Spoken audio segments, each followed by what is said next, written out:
we're gonna manipulate left hand side, that's cosecant of theta minus 1 or cotangent of theta.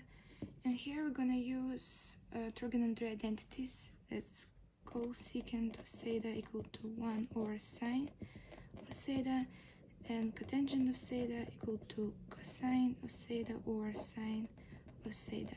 So now we rewrite left hand side and we get 1 over sine of theta minus 1 over cosine of theta over sine of theta.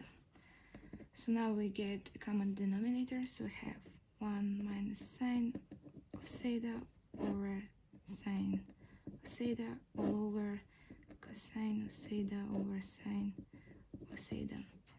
And here we can cancel out sine of theta and we get 1 minus sine of theta over cosine of theta.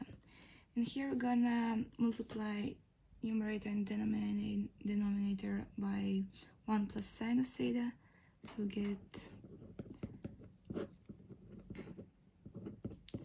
1 minus sine of theta times 1 plus sine of theta over cosine of theta times 1 plus sine of theta. So in the numerator we're gonna apply identity a minus b times a plus b equal to a squared minus b squared, so we get 1 minus sine squared theta over cosine of theta times 1 plus sine of theta. So 1 minus sine squared of theta we're going to rewrite as cosine squared of theta or cosine of theta times 1 plus sine of theta. And now we can reduce cosine of theta, so we have cosine of theta over 1 plus sine of theta.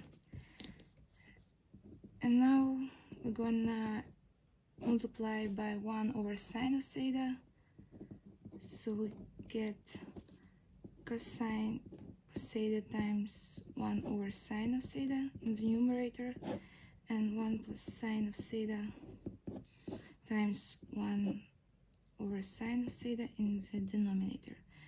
So we have cotangent of theta over 1 over sine of theta plus sine of theta over sine of theta.